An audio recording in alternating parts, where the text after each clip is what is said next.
తెలంగాణ అసెంబ్లీలో అధికార విపక్షాల మధ్య మాటల తూటాలు పేలుతున్నాయి. ప్రత్యక్ష ప్రసారం ద్వారా చూద్దాం.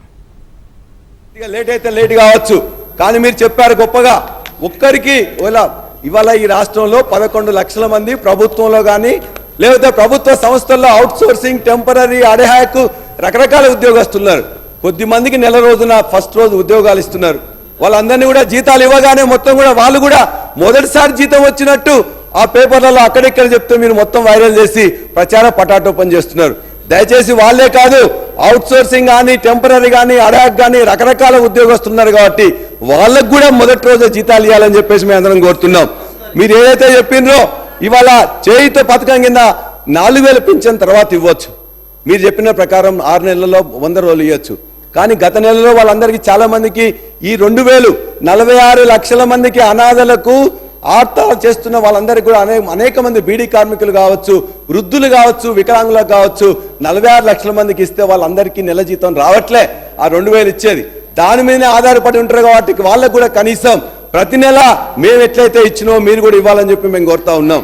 మీ అందరికీ ఒకటే, మీరు ఇంతకుముందు మాట్లాడారు కేంద్రం నుంచి మనకు రావాల్సిన దాని మీద కూడా ఒక్క మాట మీరు మాట్లాడలే. కేంద్రం చిల్లి గవ్వ మన బడ్జెట్ పెట్టింది. ఆ బడ్జెట్లో తెలంగాణకు రావాల్సిన వాటాలో ఒక చిల్లి గవ్వ కూడా ఇయ్యలే. ఒక్క మంత్రి మాట్లాడలే, ముఖ్యమంత్రి గారు మాట్లాడలే. అదేవిధంగా పన్నుల వాటాలు న్యాయంగా రావాల్సిన గురించి మాట్లాడలే, గ్రాంట్ల విషయం మాట్లాడలే. కానీ మన పక్కన మన సర్కారే, కర్ణాటక కాంగ్రెస్ సర్కార్, ఇవాళ ముఖ్యమంత్రి గారు అదేవిధంగా మొత్తం మంత్రిమండలి పోయి అక్కడ ధర్నా చేస్తున్నది. ఆ పక్కనున్న కిందనే ఉన్న కేరళ కూడా ముఖ్యమంత్రి గారు మంత్రులందరూ పోయి ధర్నా చేస్తున్నారు. మరి మన యొక్క కాంగ్రెస్ ప్రభుత్వానికి ఎందుకు ఇలా కాంగ్రెస్ వాళ్ళ యొక్క బీజేపీ ప్రభుత్వంతో కుమ్మక్కైనరా, లోపాయికార ఒప్పందం అవుతుందా? ఎందుకు మాట్లాడలే? ఒక్క పైసా కూడా నీకు చిల్లిగా వేయకపోతే అన్యాయం జరుగుతుంటే మీరందరూ మాట్లాడలే. మీరు ఉన్నట్లయితే మీతో పాటు మేము కూడా కలుస్తాం, ఖచ్చితంగా అక్కడ కూడా వెళ్తాం. మీకు నిజాయితీ ఉన్నట్లయితే మన పైసలు న్యాయబద్ధంగా అక్కడి నుంచి రావాల్సిన వాటిని ఖచ్చితంగా కేంద్ర ప్రభుత్వాన్ని నిలదీయాలి, వాళ్ళ దగ్గర నుంచి మన వాటిని రావాలి. దాన్ని మీరు లోపాయికార ఒప్పందం చేసుకుంటే మాత్రం తెలంగాణ సమాజం సహించదు, అది ఎవరైనా కూడా సహించదు. అదేవిధంగా ఇంతకుముందు చాలా మంది మాట్లాడుతూ ఈ గవర్నర్ ప్రసంగంలో చెప్పారు, ఇవాళ ఎవరిచ్చిండ్రు స్వాతంత్రం? తెలంగాణకు ఇచ్చింది మొత్తం కూడా ఇవాళ కాంగ్రెస్ పార్టీ ఇచ్చింది, లేకపోతే సోనియా గాంధీ గారు ఇచ్చిండ్రు చెప్పారు. వాస్తవం చెప్తాం, వాస్తవం ఏంటి? ఒకవేళ అదే వాస్తవం అయితే తెలంగాణకు కాంగ్రెస్ పార్టీ ఇచ్చినట్లయితే కాంగ్రెస్ పార్టీ ఎప్పుడు ఇచ్చి ఉండాల్సి ఉండే? 1956లోనే కలపకపోయి ఉండాల్సి ఉండే. 1969లో 369 మంది చంపకపోయి ఉండాల్సి ఉండే. 2004లో కామన్ మినిమం ప్రోగ్రాం పెట్టి మీరు మేము పొత్తు పెట్టుకున్నప్పుడు ఆ రోజున 2009లో చిదంబరం గారు చెప్పినట్లయితే ఆనాడు ఇచ్చిండే. అప్పుడు కాంగ్రెస్ పార్టీ ఇచ్చిందని చెప్పేసి అనుకునేవాళ్ళం. కానీ 2001 నుంచి వెళ్ళి 2014 తర్వాత పోరాటం చేసి అందరితోని జై తెలంగాణ అనిపించి జేఏసీ చేసి పోరాటాలు చేసి త్యాగాలు చేసి ఇవాళ ఒక అనివార్యత కల్పించి తెలంగాణ తెచ్చుకున్నాం. తెలంగాణ ఇవ్వలే, తెలంగాణను తెచ్చుకున్నాం. అదేవిధంగా మీరందరూ ఒకవేళ స్వతంత్రం ఇచ్చింది ఏమని చెప్తున్నారు? స్వతంత్రం ఇచ్చింది ఇలా బ్రిటిష్ వాళ్ళు స్వతంత్రం ఇయ్యలే. ఆనాడు నాయకులు, ఆనాడు వ్యక్తులు, ఆనాడు పార్టీలు ఇవాళ మొత్తం కూడా బ్రిటిష్ మీద పోరాటం చేసి తెచ్చుకున్నారు తప్ప బ్రిటిష్ వాళ్ళు ఇచ్చిండ్రు అని చెప్పేసి మీరు ఒప్పుకుంటే ఇవాళ కూడా కాంగ్రెస్ ఇచ్చింది అనుకుంటాం. అంతే తప్ప ఇవాళ అందులో ఎంతైతే ఉందో ఇదే అంతే.